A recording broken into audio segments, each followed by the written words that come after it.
The poems we're going to be talking about today are all about war, from the Persian War to Vietnam. The first one, Death of the Ball Turret Gunner, is a World War II poem by a veteran, an Air Force veteran named Randall Jarrell. It's short. Again, it's a brutal 0 to 60 haiku. From my mother's sleep, I fell into the state, and I hunched in its belly till my wet fur froze. 6 miles from Earth, loose from its dream of life, I woke to black flak and the nightmare fighters. When I died, they washed me out with a turret with a hose.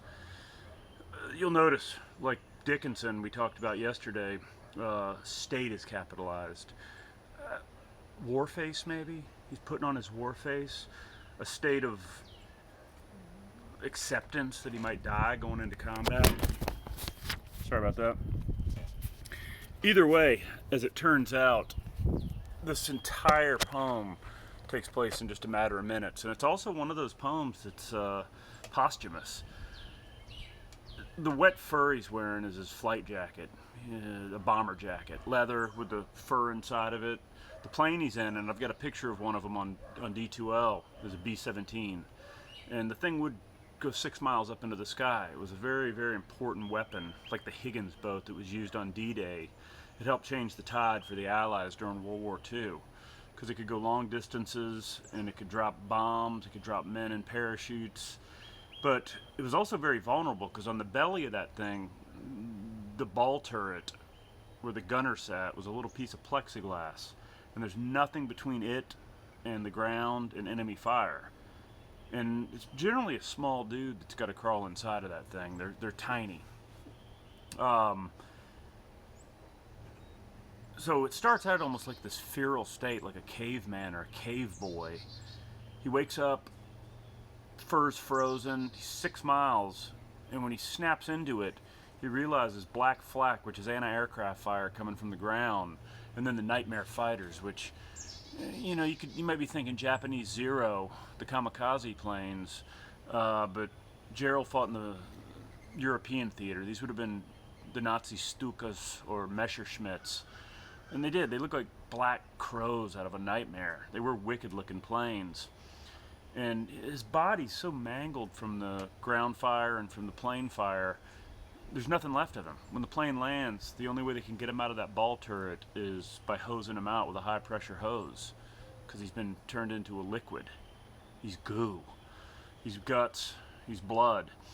And, I think it goes without saying this is an anti-war poem. I know of very few poems about war that aren't anti-war poems.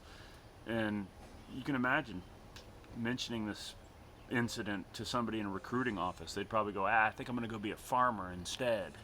I don't think they'd want to fight after having witnessed this or even heard about it.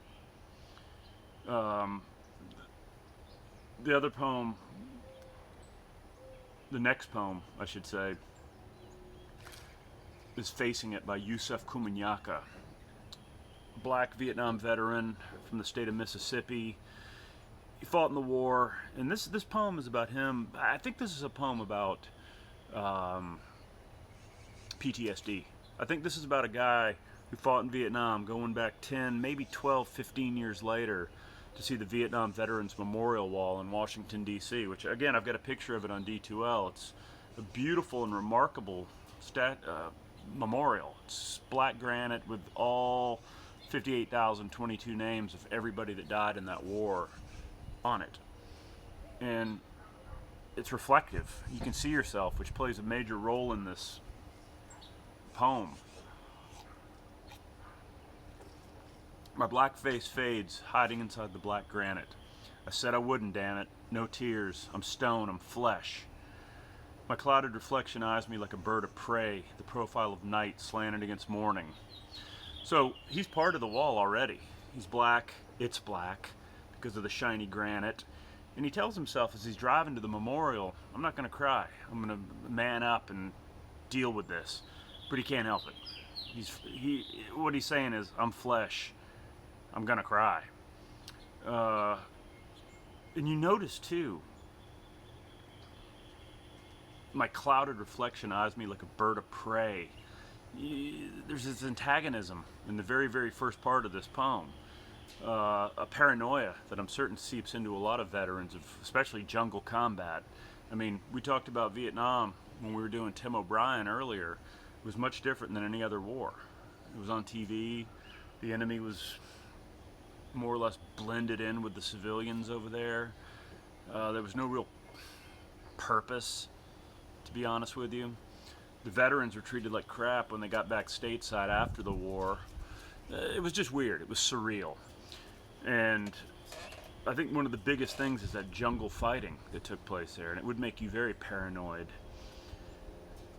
I turn this way, the stone lets me go. I turn that way, I'm inside the Vietnam Veterans Memorial again, depending on the light to make a difference. So, you can't get away from it. Mentally, literally, and figuratively. He turns, he's in the reflection. He's got to literally put his back to it and go back to his car to be away from this thing. And again, light play has a lot to do with it. I go down the 58,022 names, half expecting to find my own in letters like smoke. I touch the name Andrew Johnson. I see the booby traps, white flash.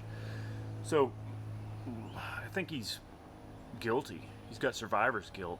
I don't think he realizes he lived. He's like, I left part of my soul in that jungle. That's why he kind of expects to feel that, see his own name on the wall right there. Andrew Johnson was actually a real guy. He's got the same name as our crummy 17th president, the drunken tailor from Tennessee. But he was a real guy from Mississippi, from the same hometown that Yusef Komunyakaa came from. And he knew how the guy died. He knew he stepped on a booby trap and was blown to bits. And when he sees his name and touches it, he has that moment of recollection. He can see the guy dying there in a snap. Names shimmer on a woman's blouse, but when she walks away, the names stay on the wall. Again, a lot of surreal imagery in this poem.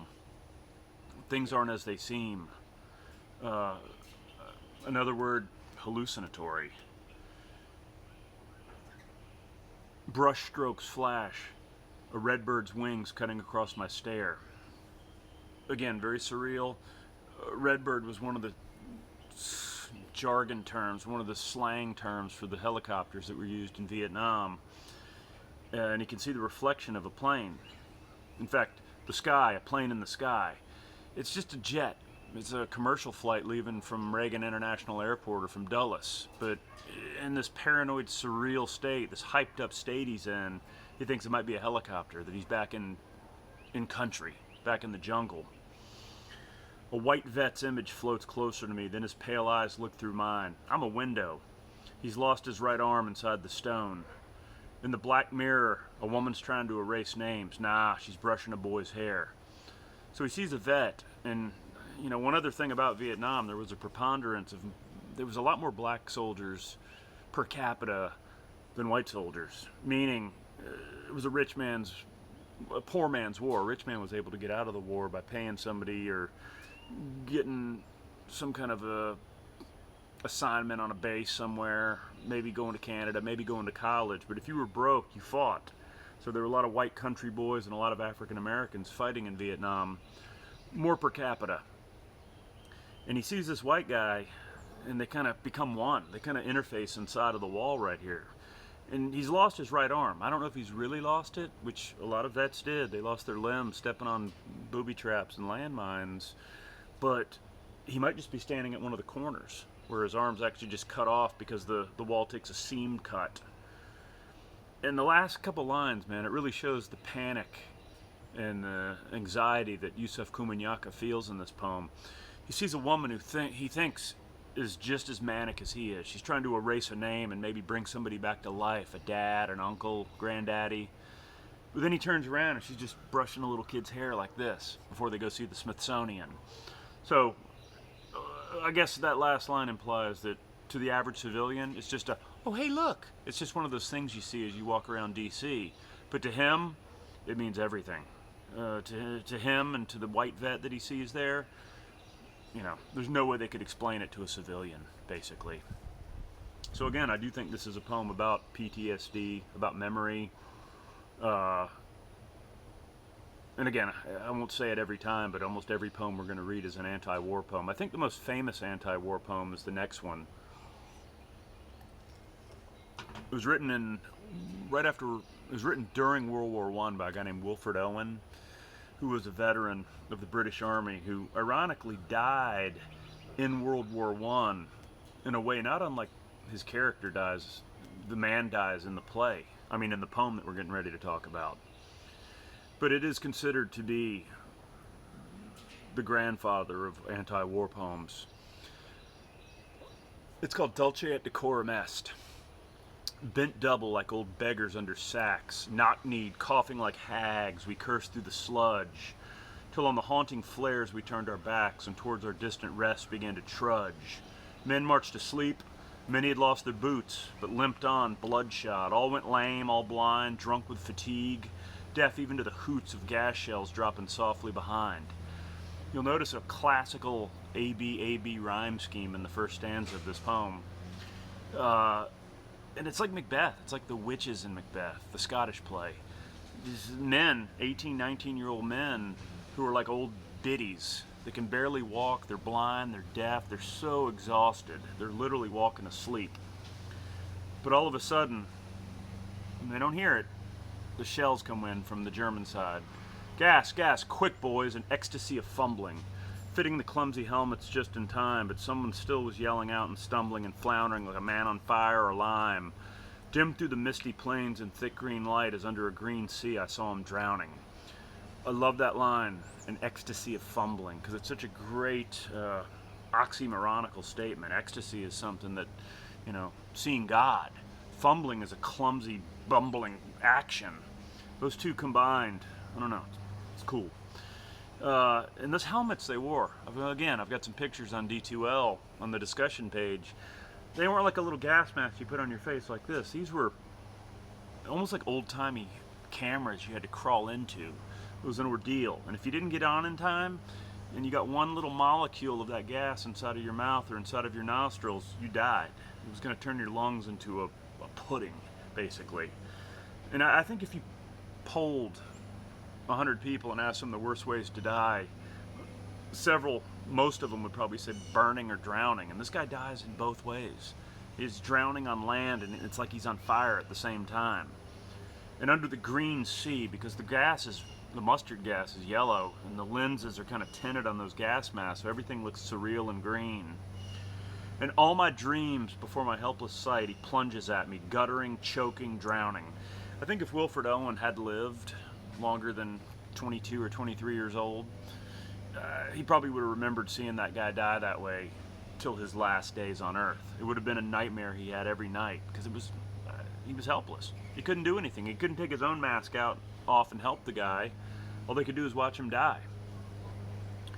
If in some smothering dreams you too could pace behind the wagon that we flung him in, and watch the white eyes writhing in his face, his hanging face, like a devil sick of sin. If you could hear at every jolt the blood come gargling from the froth-corrupted lungs, obscene as cancer, bitter as the cud of vile, incurable souls on innocent tongues. My friend, you would not tell with such high zest to children ardent for some desperate glory the old lie. Dulce et decorum est pro patria mori. Again, mori and glory, kind of rhyme. But it's an old phrase that Horace came up with for the Roman Empire. They had to get so many people to fight in Caesar's legions. As it turns out, they told him, it's sweet and fitting to die for one's country.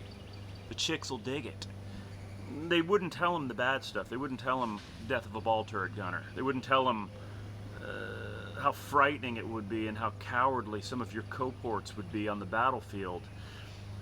They only talked about the glorious side of it. And he said, man, if you could see this friend of mine who died with gas in his lungs, if you could see what was left of his body as we threw him on that cart to take him to friendlier turf, you wouldn't lie to young men and tell them how sweet and fitting it is to die for one's country.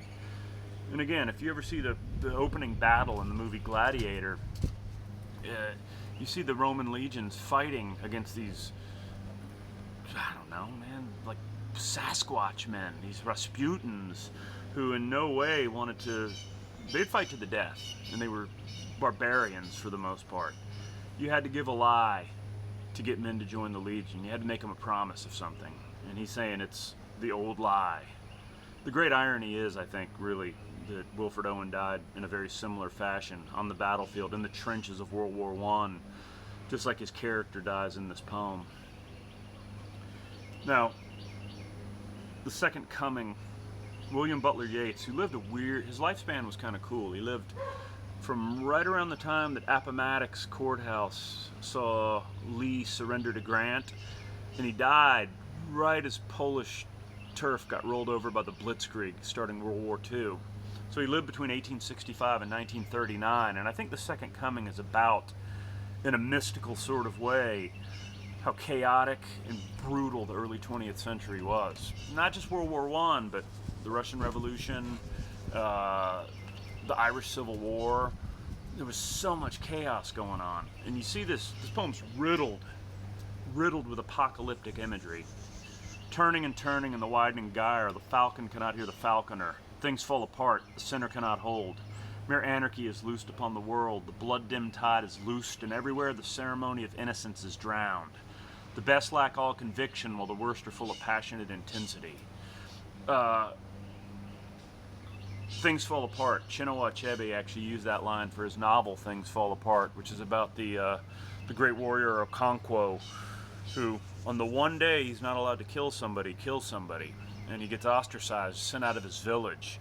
And as he wanders, pondering his last days on the planet, he sees, the imperialist Europeans taking over his continent. But think about these images. Things fall apart. Sinner cannot hold. Mere anarchy is loosed upon the world.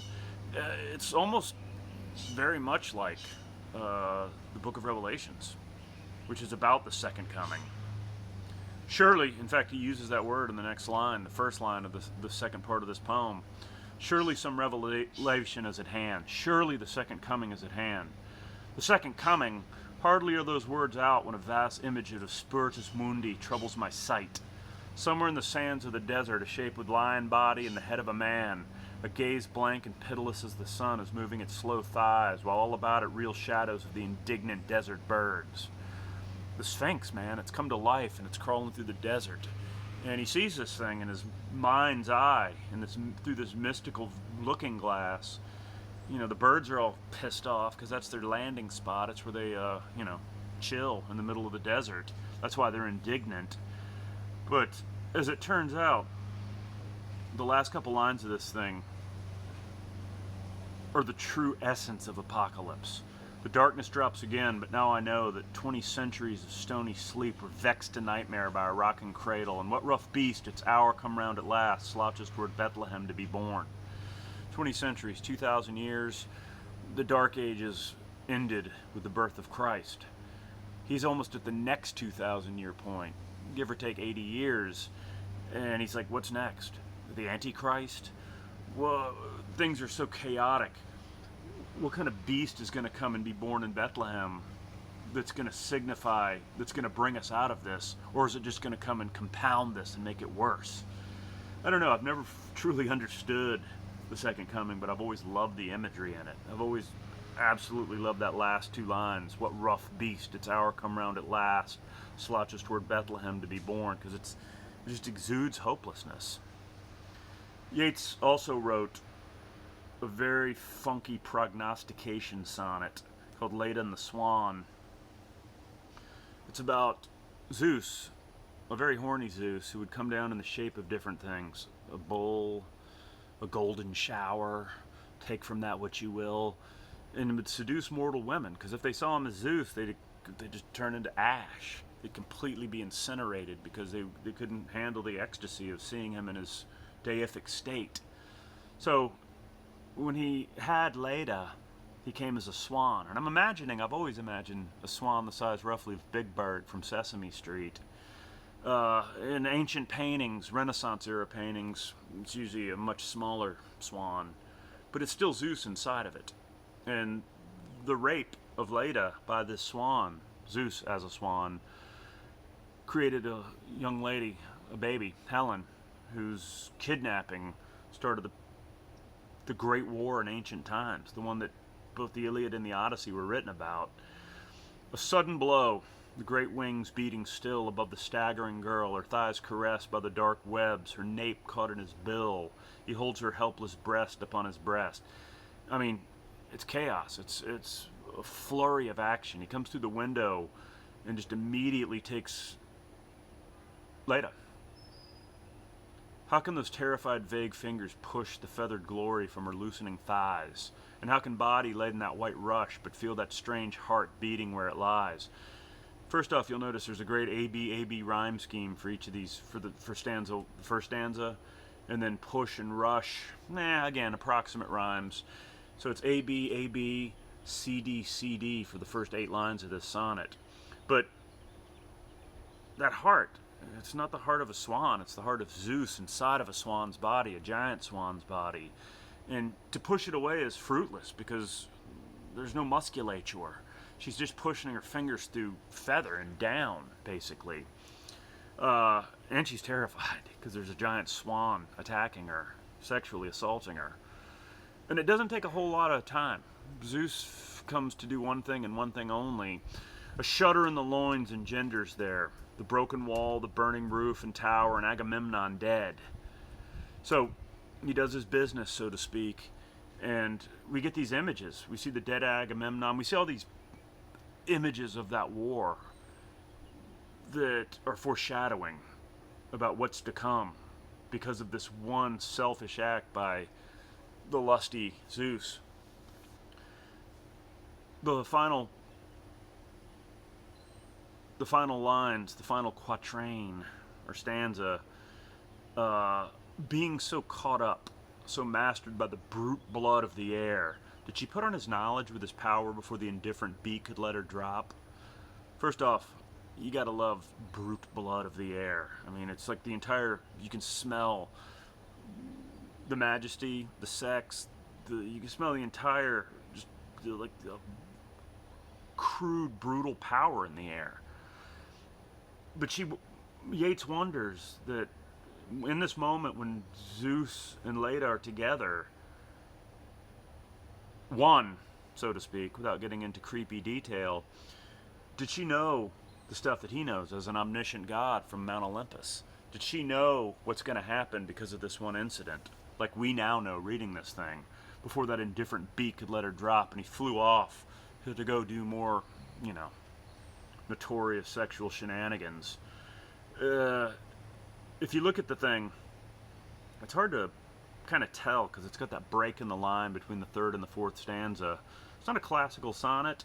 It doesn't have a couplet at the end, but it does have 14 lines and it does have a rhyme scheme, and it's certainly about classical stuff, man. It is about the most important event in ancient times. I'll post some pictures on D2L of all the poets that we talked about today, a couple of devices that we mentioned. Other than that, I'll see you tomorrow. Thanks.